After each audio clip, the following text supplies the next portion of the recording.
Yo, what's up, wrestling fans? This is Brooklyn's own Toddy D, and today we're reviewing WWE's newest DVD release on Stone Cold Steve Austin. The bottom line on the greatest superstar of all time. Let me tell you something, wrestling fans. Brooklyn's own Toddy D had to be a good boy this year because I put this on the list and Santa answered my prayers. All I know is that this DVD is not only one DVD, not two DVDs, not three, but four DVDs on arguably, without a doubt, the greatest WWE superstar of all time. The highest seller, the biggest draw, the guy with the most merchandise, you name it, Stone Cold Steve Austin has done it, ladies and gentlemen. So as you can tell, the disc that's missing here by the skull is what I got playing in the background. And even though I've seen the first DVD already, which is, chronicles the story on Stone Cold Steve Austin, trust me, I will be watching it again sometime in the near future. Because, as always, there's always a couple of tidbits here and there on WWE's DVDs that maybe you may not have known about. I mean, being a big follower of Stone Cold Steve Austin, as you can see, Brooklyn's own Toddy D knew most of it. But let me tell you something, either way, it was worth the watch. And not for nothing, I still got 3 more DVDs to go. But that's for another time and another place. So anyway, let me just get started by saying that in the DVD, it starts off at Stone Cold's little humble starts in Edmonton, Texas. It shows you how he met gentleman Chris Adams, his future trainer. It shows Steve Austin in the Independence. And it shows him coming into WCW.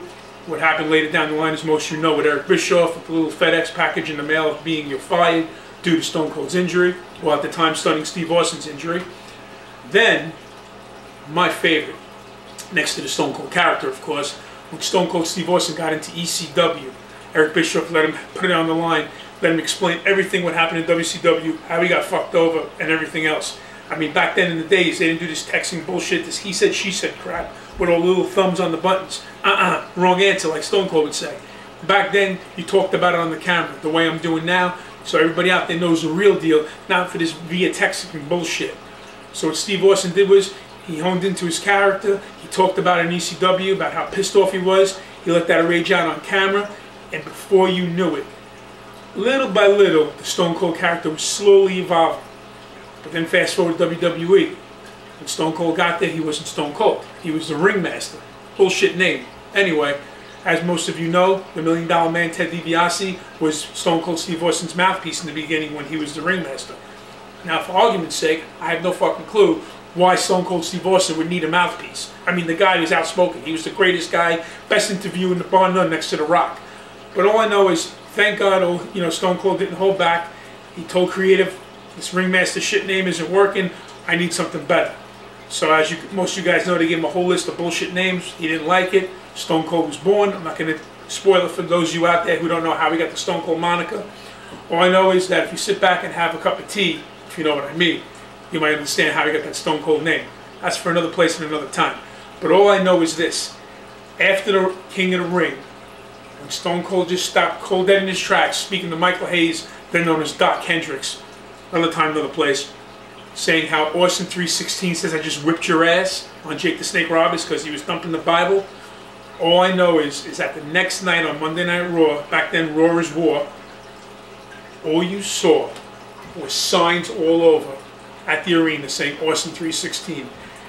You know how people, when they say they cried, there wasn't a dry eye in the house? Well, back then, there wasn't a fucking signless person in the house. Everybody had a sign. It was awesome. It was beautiful.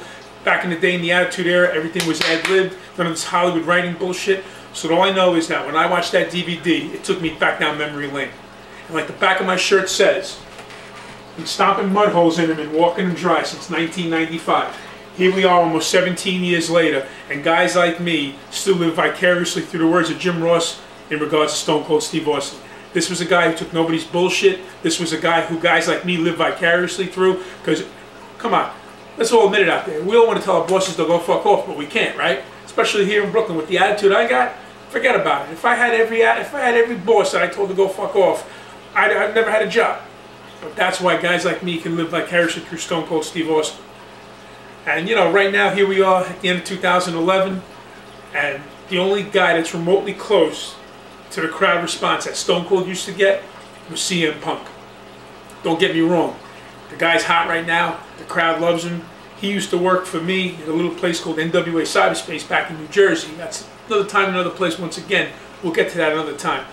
But I'm just hoping, the fan of me is just hoping that one day the WWE can get a guy that drew like Stone Cold Steve Austin. Do I think it's possible? As Stone Cold would say, hell no. I don't think it's possible right now, but you never know what can happen in the foreseeable future. But, like I like to say all the time, another place. That's all I got for now on Stone Cold Steve Austin's DVD.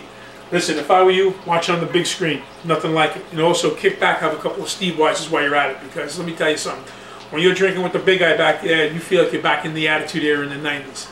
Well, that's all I got for now. I'm Brooklyn's own Toddy D. I hope this has been educational for all of you out there. And I'm telling you now, you gotta buy this DVD. It's a must-see DVD. I wouldn't steer you wrong. As they say in Brooklyn, forget about it. No way. That's all I got for now. Take care out there. Be safe. Be well. God bless. Happy New Year. And enjoy 2012. I'm Toddy D. I'm out. Enjoy the DVD. You better go buy it, or Austin 316 is going to whip your ass. I'm out.